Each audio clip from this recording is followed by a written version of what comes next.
Good evening.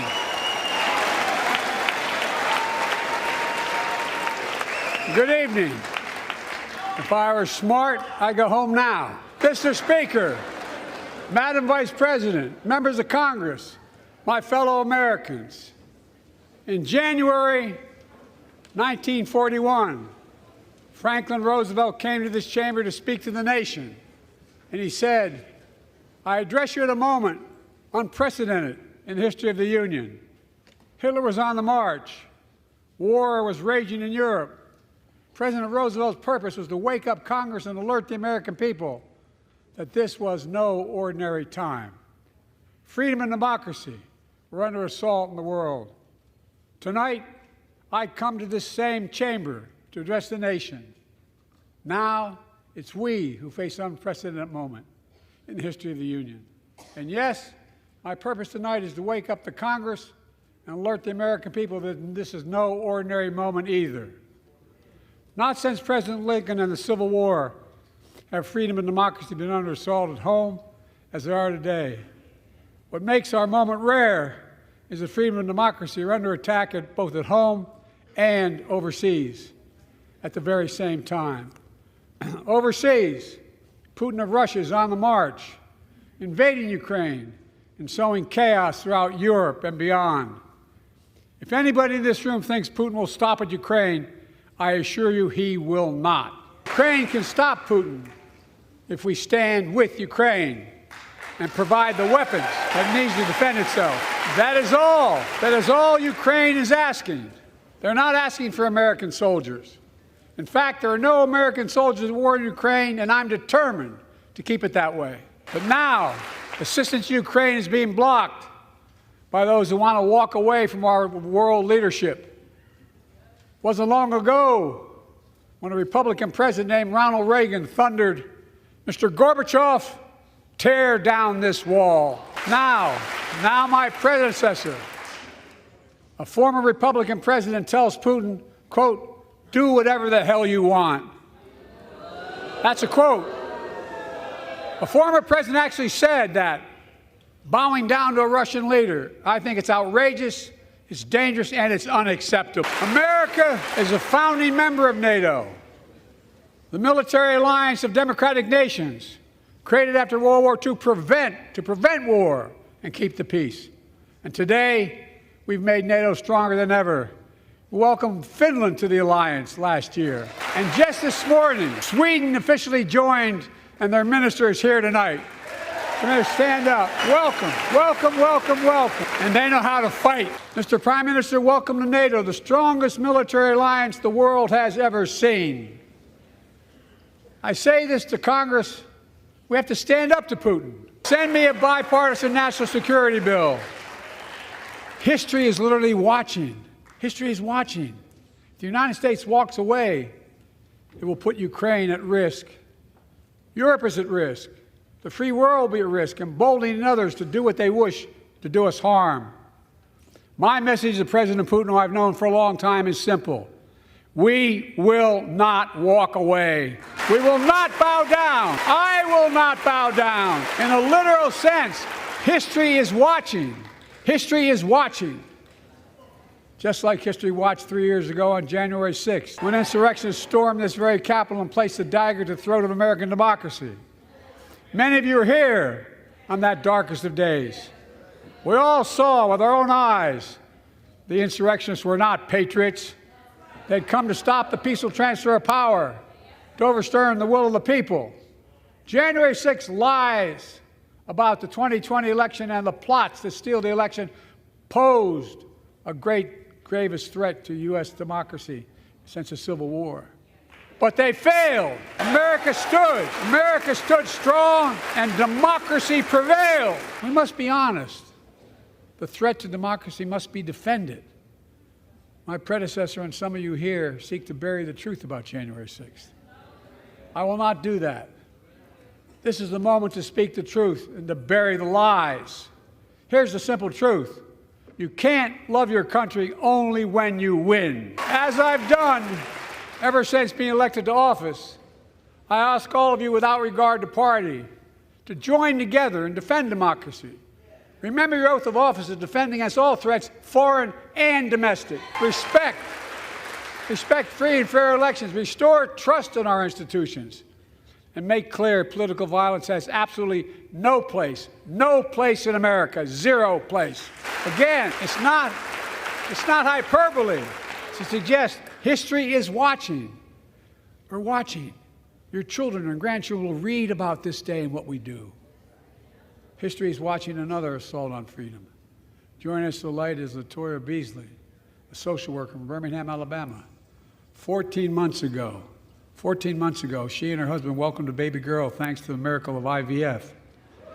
She scheduled treatments to have that second child, but the Alabama Supreme Court shut down IVF treatments across the state, unleashed by a Supreme Court decision overturning Roe v. Wade. She was told her dream would have to wait.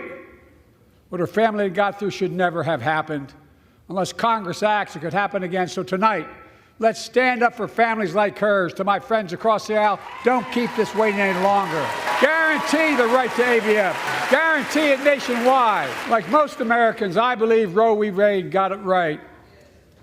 I thank Vice President Harris for being an incredible leader, defending reproductive freedom, and so much more. My predecessor came to office determined to see Roe v. Wade overturned. He's the reason it was overturned, and he brags about it. Look at the chaos that has resulted. Joining us tonight is Kate Cox, the wife and mother from Dallas. She's become pregnant again and had a fetus of a fatal condition.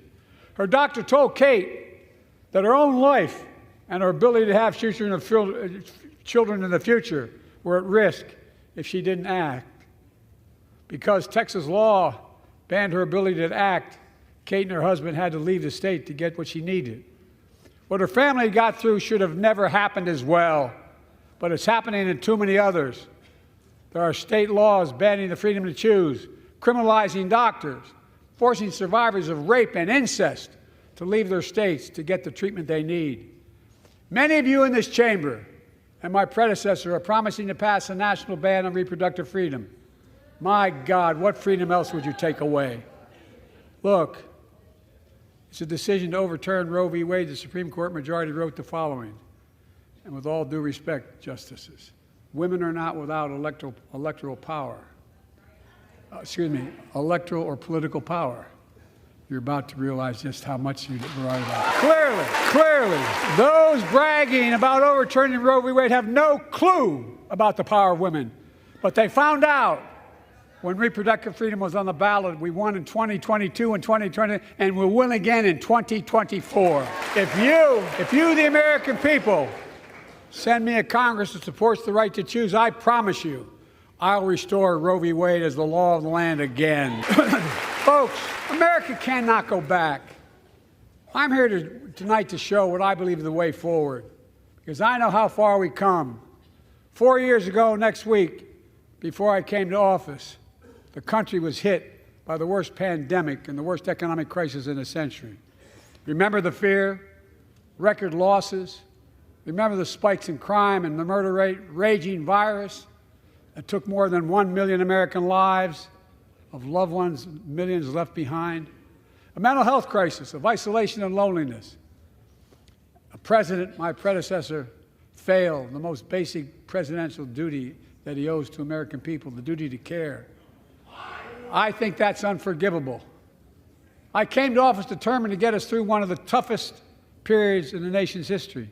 We have. It doesn't make news, but in 1,000 cities and towns, the American people are writing the greatest comeback story never told. So let's tell the story here. Tell it here and now. America's comeback is building the future of American possibilities, building an economy from the middle out and the bottom up, not the top down, investing in all America, in all Americans, to make sure everyone has a fair shot, and we leave no one behind. The pandemic no longer controls our lives. The vaccines that saved us from COVID are now being used to beat cancer, turning setback into comeback. That's what America does. That's what America does. Folks, my inherited economy is on the brink. Now our economy is literally the envy of the world. 15 million new jobs in just 3 years, a record. a record. Unemployment at 50-year lows. A record 16 million Americans are starting small businesses, and each one is a literal act of hope. With historic job growth and small business growth for Black and Hispanics and Asian Americans, 800,000 new manufacturing jobs in America and counting. Where is it written we can't be the manufacturing capital of the world? We are, we will. More people have health insurance today. More people have health insurance today than ever before. The racial wealth gap is as small as it's been in 20 years. Wages keep going up, inflation keeps coming down. Inflation has dropped from 9% to 3%, the lowest in the world and tending lower. The landing is and will be soft. And now, instead of importing foreign products and exporting American jobs, we're exporting American products and creating American jobs. Right here in America, where they belong. And it takes time, but the American people are beginning to feel it. Consumer studies show consumer confidence is soaring. Buy America has been the law of the land since the 1930s. Past administrations, including my predecessor, including some Democrats as well in the past, failed to buy American. Not anymore. On my watch, federal projects that you fund, like helping build American roads, bridges, and highways, will be made with American products and built by American work, creating good-paying American jobs. Thanks to our CHIPS and Science Act, the United States is investing more in research and development than ever before. During the pandemic, a shortage of semiconductors, chips, that drove up the price of everything from cell phones to automobiles. And by the way, we invented those chips right here in America. Well, instead of having to import them, private companies are now investing billions of dollars to build new chip factories here in America, creating tens of thousands of jobs. Many of those jobs paying $100,000 a year and don't require a college degree. In fact, my policies have attracted $650 billion in private sector investment in clean energy, advanced manufacturing, creating tens of thousands of jobs here in America. And thanks to our bipartisan infrastructure law, 46,000 new projects have been announced all across your communities. And by the way, I noticed some of you strongly voted against it, or they're cheering on that money coming in. And if any of you don't want that money in your district, just let me know. Modernizing our roads and bridges, ports and airports, public transit systems. Removing poisonous lead pipes so every child can drink clean water without risk of brain damage. Providing affordable high-speed internet for every American, no matter where you live, urban, suburban, or rural communities, in red states and blue states. Record investments in tribal communities. Because of my investment in family farms, because I invested in family farms led by my Secretary of Agriculture, who knows more about this than anybody I know, we're better able to stay in the family for those farms and their children and grandchildren won't have to leave home to make a living. It's transformative. The great comeback story is Belvidere, Illinois, home to an auto plant for nearly 60 years. Before I came to office, the plant was on its way to shutting down. Thousands of workers feared for their livelihoods. Hope was fading. Then I was elected to office, and we raised the Belvidere repeatedly with auto companies, knowing unions would make all the difference. The UAW worked like hell to keep the plant open and get these jobs back, and together we succeeded. Instead of auto factories shutting down, auto factories reopening, and new state-of-the-art battery factories being built to power those cars there at the same. The folks of Belvidere, I say, instead of your town being left behind, your community is moving forward again. Because instead of watching auto jobs in the future go overseas, 4,000 union jobs with higher wages are building the future in Belvidere right here in America. Here tonight is UAW President Shawn Fain, a great friend and a great labor leader. Shawn, where are you? Stand up. And Dawn Sim, third generation worker, UAW worker at Belvidere. Shawn, I was proud to be the first president to stand on the picket line, and today, Dawn has a good job in her hometown, providing stability for her family and pride and dignity as well. Showing once again, Wall Street didn't build America. They're not bad guys. They didn't build it, though. The middle class built the country, and unions built the middle class. I say to the American people, when America gets knocked down, we get back up. We keep going. That's America. That's you, the American people. It's because of you America's coming back. It's because of you our future is brighter. It's because of you that tonight we can proudly say the state of our union is strong and getting stronger. Tonight, I want to talk about the future of possibilities that we can build together. A future where the days of trickle-down economics are over and the wealthy and the biggest corporations no longer get all the tax breaks. And by the way, I understand corporations. I come from a state that has more corporations invested than every one of your states in the United States combined. And I represented it for 36 years. I'm not anti-corporation, but I grew up in a home where trickle-down economics didn't put much on my dad's kitchen table. That's why I determined to turn things around so middle class does well. When they do well, the poor go way up and the wealthy still do very well. We all do well. And there's more to do to make sure you're feeling the benefits of all we're doing. Americans pay more for prescription drugs than anywhere in the world. It's wrong, and I'm ending it. With a law that I proposed and signed, not one of you Republican buddies voted for it. We finally beat Big Pharma. Instead of paying $400 a month or thereabouts for insulin with diabetes, and it only costs $10 to make, they only get paid $35 a month now and still make a healthy profit. And what to do next? I want to cap the cost of insulin at $35 a month for every American who needs it. Everyone. For years, people have talked about it, but finally we got it done and gave Medicare the power to negotiate lower prices on prescription drugs, just like the VA is able to do for veterans. That's not just saving seniors money, it's saving taxpayers money. We cut the federal deficit by $160 billion because Medicare will no longer have to pay those exorbitant prices to Big Pharma. This year, Medicare is negotiating lower prices for some of the costliest drugs on the market that treat everything from heart disease to arthritis. It's now time to go further and give Medicare the power to negotiate lower prices for 500 different drugs over the next decade. They're making a lot of money, guys, and they'll still be extremely profitable. Will not only save lives, it will save taxpayers another $200 billion. Starting next year, the same law caps total prescription drug costs for seniors on Medicare at $2,000 a year, even for expensive cancer drugs that cost $10,000, $12,000, $15,000. Now I want to cap prescription drug costs at $2,000 a year for everyone. Folks, I'm going to get in trouble for saying that, but if you want to get an Air Force One and fly to Toronto, Berlin, Moscow, even Moscow, probably. And bring your prescription with you, and I promise you I'll get it for you for 40% the cost you're paying now. Same company, same drug, same place. Folks, the Affordable Care Act, the old Obamacare, is still a very big deal. Over 100 million of you can no longer be denied health insurance because of pre-existing condition. But my predecessor, and many in this chamber, want to take this prescription drug away by repealing the Affordable Care Act. I'm not going to let that happen. We stopped you 50 times before, and we'll stop you again. In fact, I'm not only protecting it, I'm expanding it. The enacted tax credits of $800 per person per year reduce health care costs for millions of working families. That tax credit expires next year.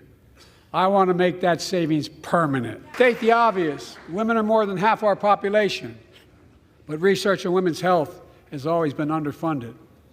That's why we're launching the first ever White House initiative on women's health research, led by Jill, doing an incredible job as First Lady. Pass my plan for $12 billion to transfer women's health research and benefit millions of lives all across America. I know the cost of housing is so important to you. If inflation keeps coming down, mortgage rates will come down as well, and the Fed acknowledges that. But I'm not waiting. I want to provide an annual tax credit that will give Americans $400 a month for the next 2 years as mortgage rates come down, to put toward their mortgages when they buy their first home or trade up for a little more space, just for 2 years. And my administration is also eliminating title insurance on federally backed mortgages. When you refinance your home, you can save $1,000 or more as a consequence. For millions of renters, we're cracking down on big landlords who use antitrust law, who break antitrust laws by price fixing and driving up rents.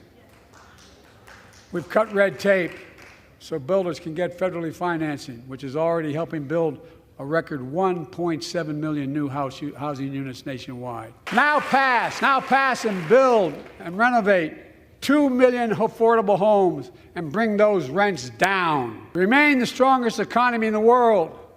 We need to have the best education system in the world. And I suspect all of you, want to give every child, a good start by providing access to preschool for 3 and 4 years old. You know, I think I pointed out last year that children coming from broken homes where there's no books, they're not read to, not spoken to very often, start school, kindergarten, or first grade, having heard 1 million fewer words spoken. Well, studies show that children who go to preschool are nearly 50% more likely to finish high school, go on to earn a 2- and 4-year degree, no matter what their background is. I met a year and a half ago with the leaders of the Business Roundtable.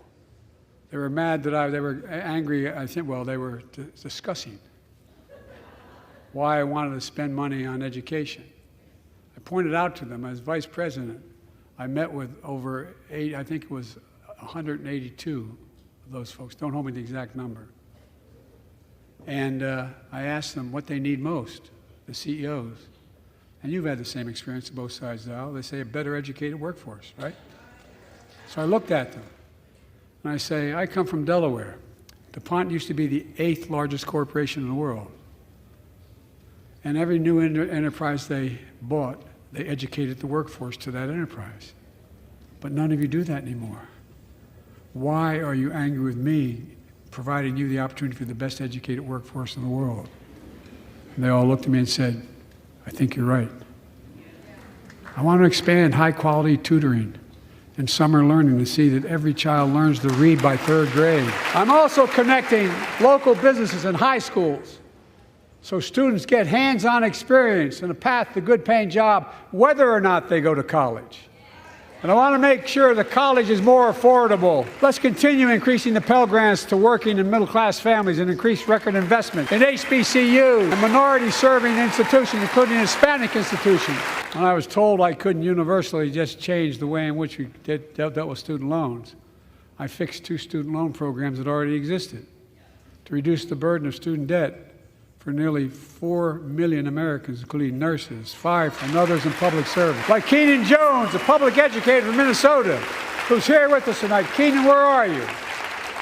Keenan, thank you. He's educated hundreds of students so they can go to college.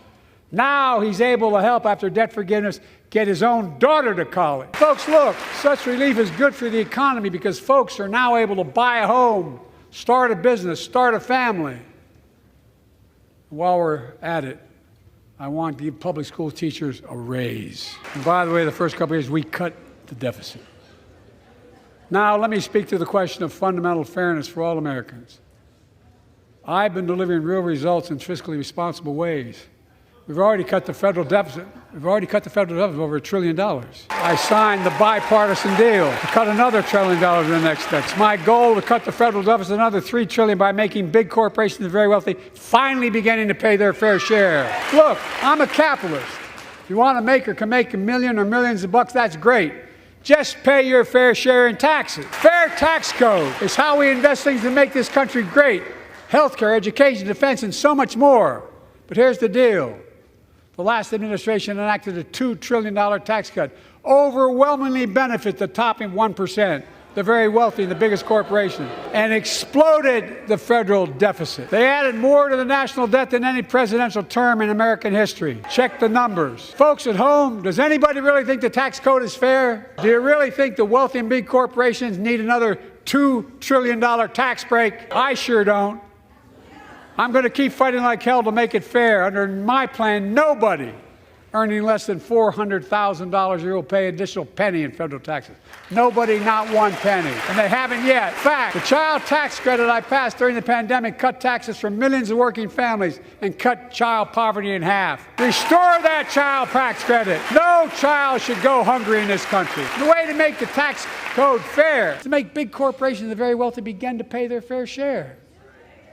Remember in 2020, 55 of the biggest companies in America made $40 billion and paid 0 in federal income tax. 0.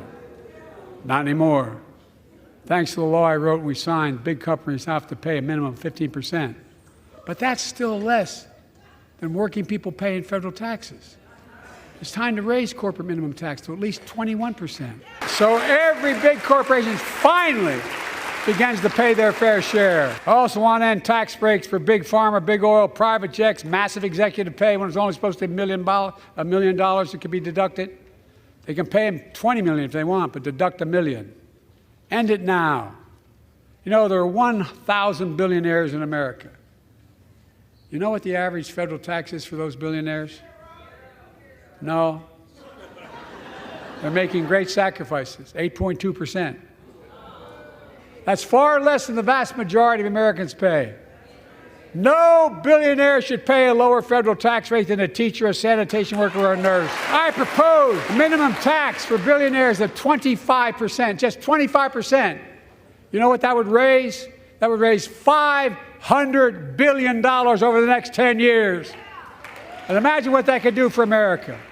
Imagine a future with affordable child care. Millions of families can get they need to go to work to help grow the economy.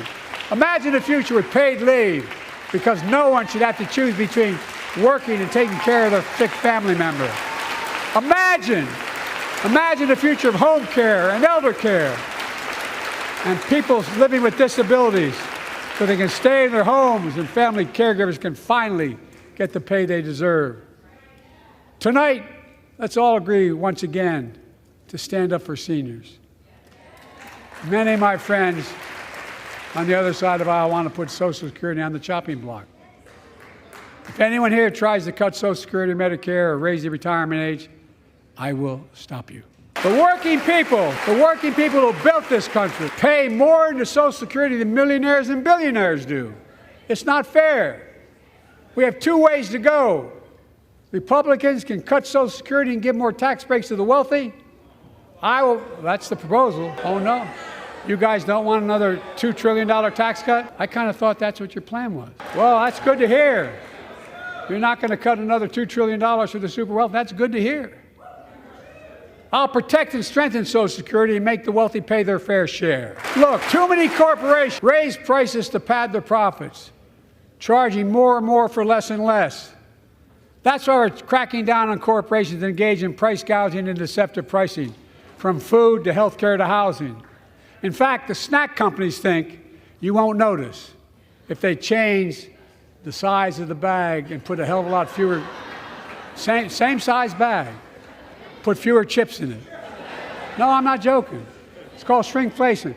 Pass Bobby Casey's bill and stop this. I really mean it. Probably all saw that commercial on Snickers bars. You get charged the same amount, and you got about, 10% fewer Snickers in it. Look, I'm also getting rid of junk fees. Those hidden fees at the end of your bill that are there without your knowledge. My administration announced we're cutting credit card late fees from $32 to $8. Banks and credit card companies are allowed to charge what it costs them to instigate the collection. And that's a hell of a lot like $8 and 30-some dollars. They don't like it. The credit card companies don't like it. But I'm saving American families $20 billion a year with all the junk fees I'm eliminating. Folks at home, that's why the banks are so mad. It's $20 billion in profit. I'm not stopping there. My administration has proposed rules to make cable, travel, utilities, and online ticket sellers tell you the total price up front, so there's no surprise. It matters. And so does this. In November, my team began serious negotiation with a bipartisan group of senators. The result was a bipartisan bill with the toughest set of border security reforms we've ever seen. Oh, you don't think so? Oh, you don't like that bill, huh? That conservatives got together and said it was a good bill? I'll be darned. That's amazing. That bipartisan bill would hire 1,500 more security agents and officers, 100 more immigration judges to help tackle the backload of 2 million cases, 4,300 more asylum officers, and new policies so they can resolve cases in 6 months instead of 6 years now. What do you get? 100 more high-tech drug detection machines, to significantly increase the ability to screen and stop vehicles smuggling fentanyl into America. That's killing thousands of children. This bill would save lives and bring order to the border. It will also give me and any new president new emergency authority to temporarily shut down the border when the number of migrants at the border is overwhelming. The Border Patrol Union has endorsed this bill. The Federal Chamber of Commerce is, You're saying low. Look at the facts. I know you know how to read. I believe that given the opportunity for a majority in the House and Senate would endorse the bill as well, a majority right now.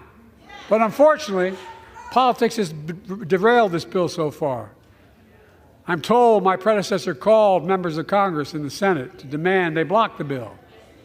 He feels political win. He viewed it as a political win for me and a political loser for him. It's not about him. It's not about me. I'd be a winner, not really.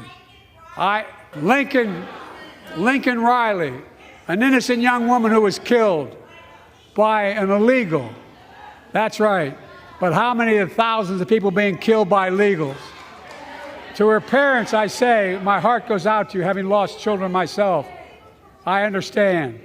But look, if we change the dynamic at the border, people pay these smugglers $8,000 to get across the border because they know if they get by and let into the country, it's 6 to 8 years before they have a hearing.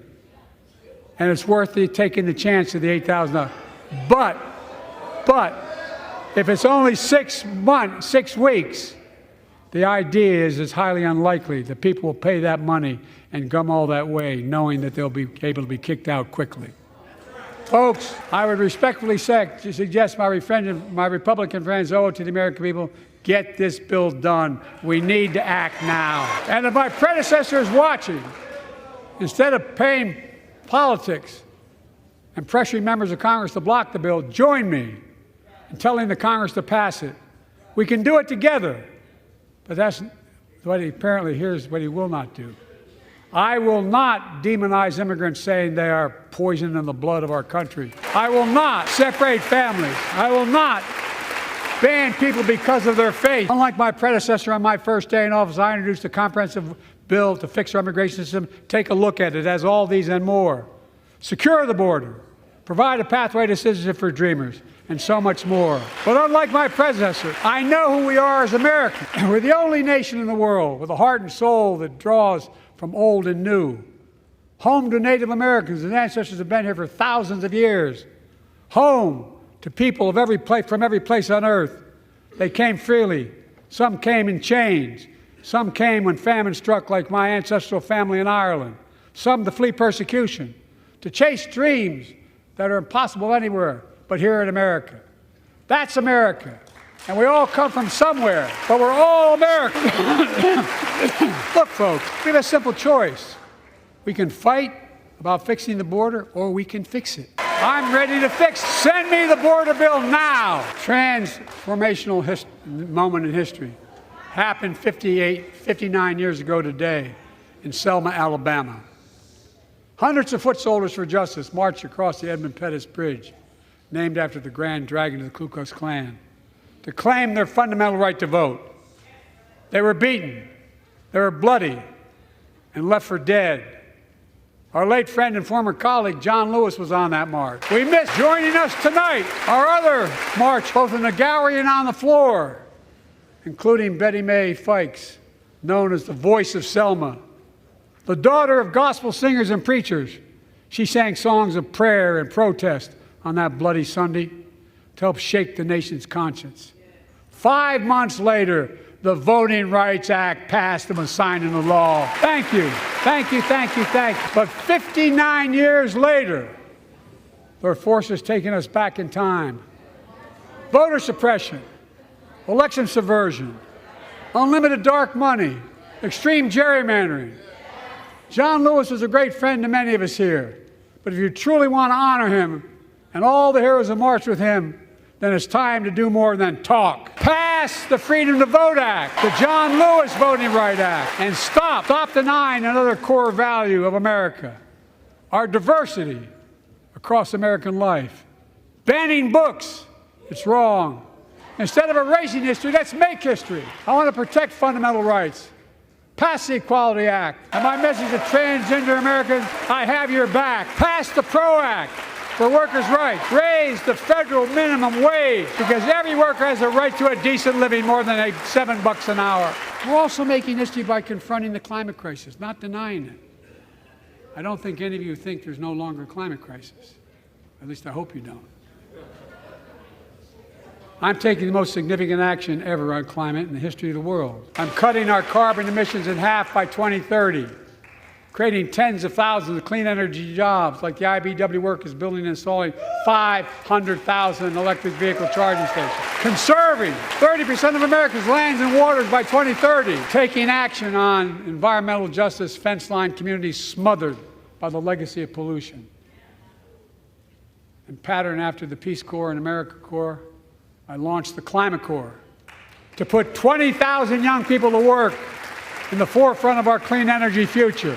I'll triple that number in a decade.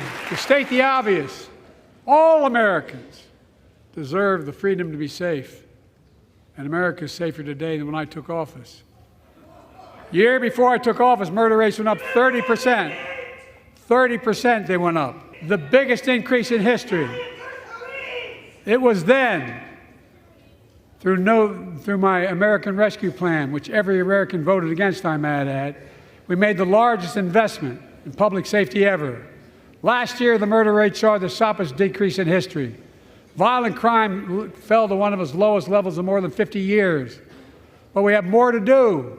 We have to help cities invest in more community police officers, more mental health workers, more community violence intervention. Give communities the tool to crack down on gun crime, retail crime, and carjacking. Keep building trust, as I've been doing by taking executive action on police reform and calling for it to be the law of the land, directing my cabinet to review the federal classification of marijuana and expunging thousands of convictions for the mere possession, because no one should be jailed for simply using or having on their record. Take on crimes of domestic violence. I'm ramping up the federal enforcement of the Violence Against Women Act that I proudly wrote when I was a senator, so we can finally end the scourge against women in America. There are other kinds of violence I want to stop. With us tonight is Jasmine, whose 9-year-old sister Jackie was murdered with 21 classmates and teachers in an elementary school in Uvalde, Texas. Very soon after that happened, Jill and I went to Uvalde for a couple of days. We spent hours and hours with each of the families. We heard their message, so everyone in this room, in this chamber, could hear the same message. The constant refrain, and I was there for hours meeting with every family.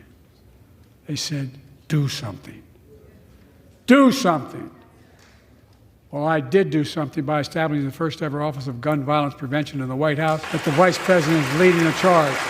Thank you for doing it. Meanwhile, my predecessor told the NRA he's proud he did nothing on guns when he was president. Oh. After another shooting in Iowa recently, he said, when asked what to do about it, he said, just get over it. There's his quote, just get over it. I say, stop it. Stop it, stop it, stop it. I'm proud we beat the NRA when I signed the most significant gun safety law in nearly 30 years because of this Congress. We now must beat the NRA again.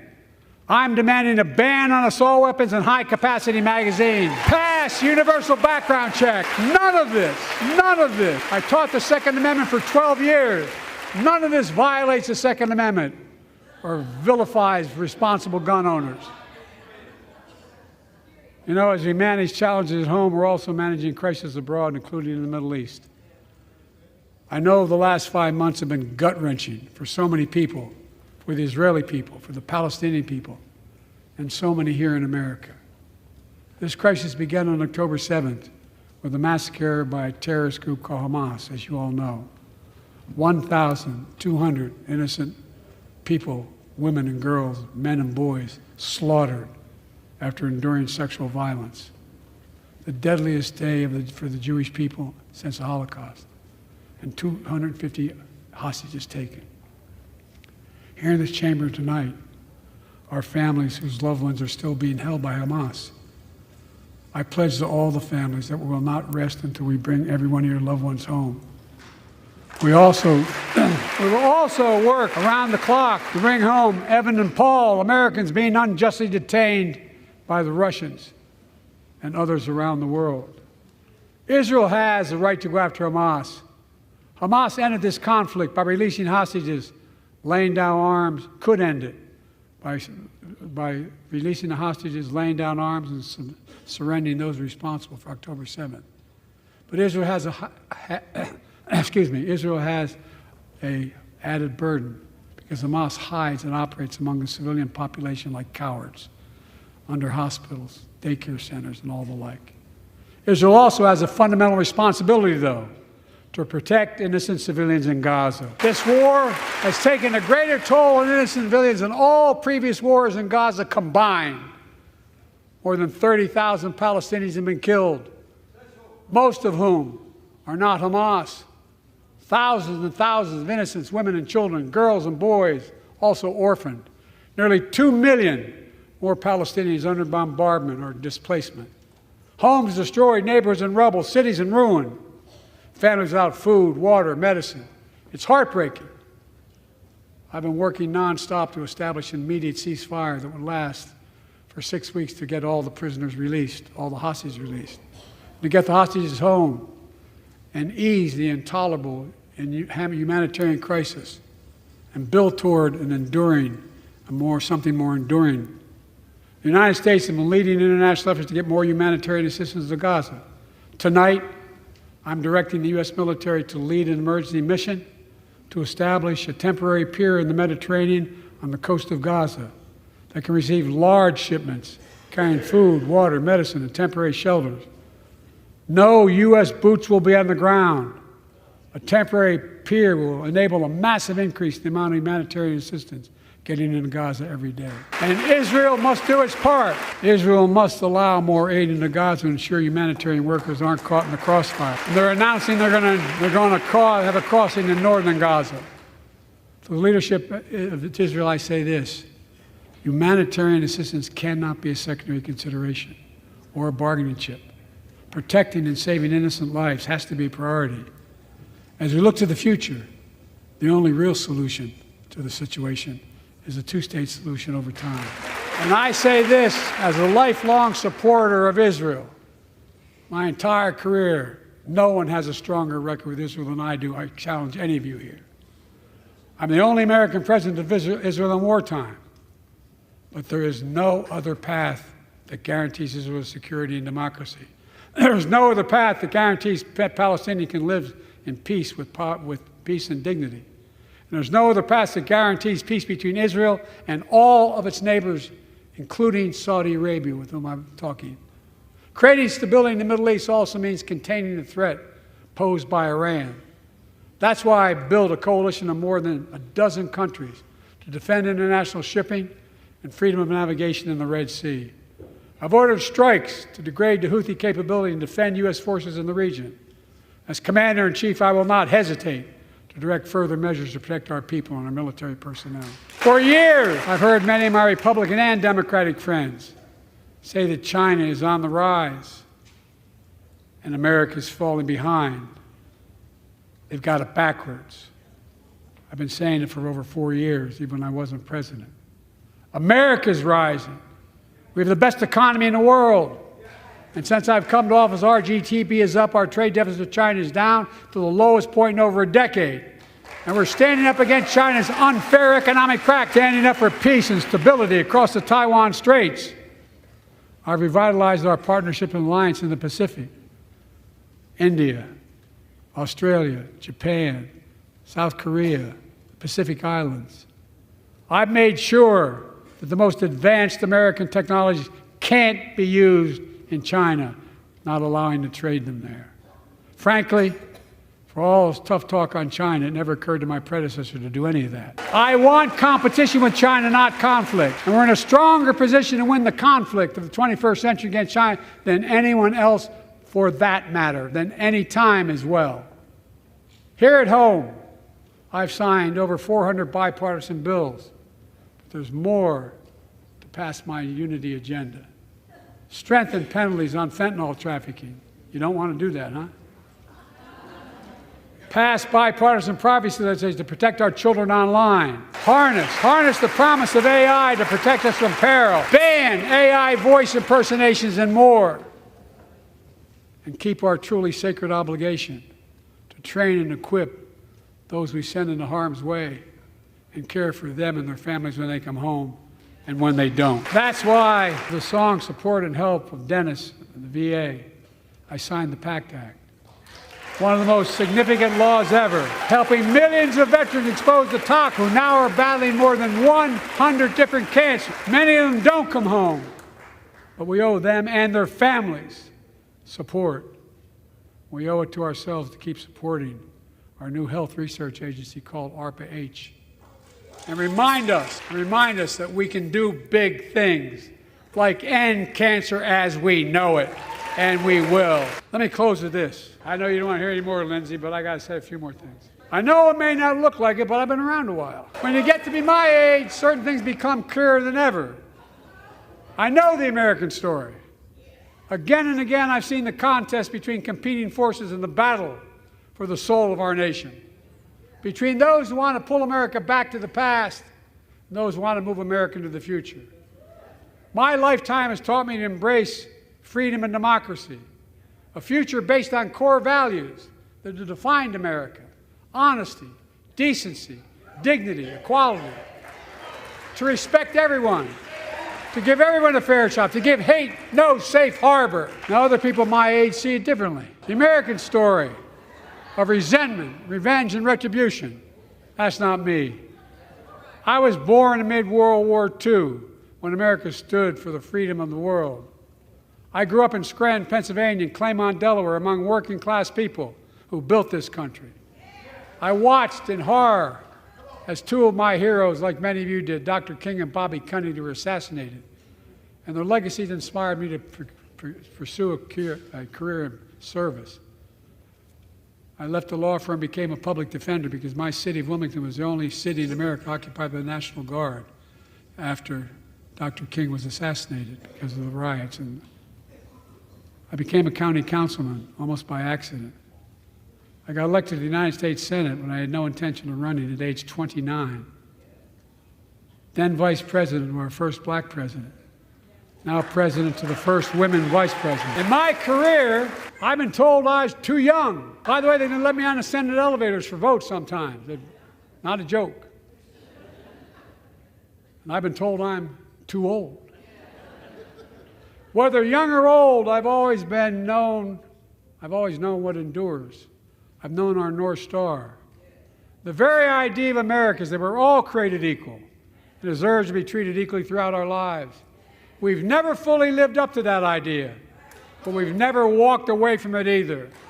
And I won't walk away from it now. I'm optimistic. I really am. I'm optimistic, Nancy. My fellow Americans, the issue facing our nation isn't how old we are. It's how old are our ideas. Hate, anger, revenge, retribution are the oldest of ideas. But you can't lead America with ancient ideas that only take us back. You lead America, the land of possibilities. You need a vision for the future and what can and should be done. Tonight you've heard mine. I see a future where defending democracy, you don't diminish it. I see a future where we restore the right to choose and protect our freedoms, not take them away. I see a future where the middle class finally has a fair shot and the wealthy have to pay their fair share in taxes. I see a future where we save the planet from the climate crisis and our country from gun violence. Above all, I see a future for all Americans. I see a country for all Americans. And I will always be president for all Americans because I believe in America. I believe in you, the American people. You're the reason we've never been more optimistic about our future than I am now. So let's build the future together. Let's remember who we are. We are the United States of America. And there is nothing beyond our capacity when we act together. God bless you all, and may God protect our troops. Thank you, thank you, thank you.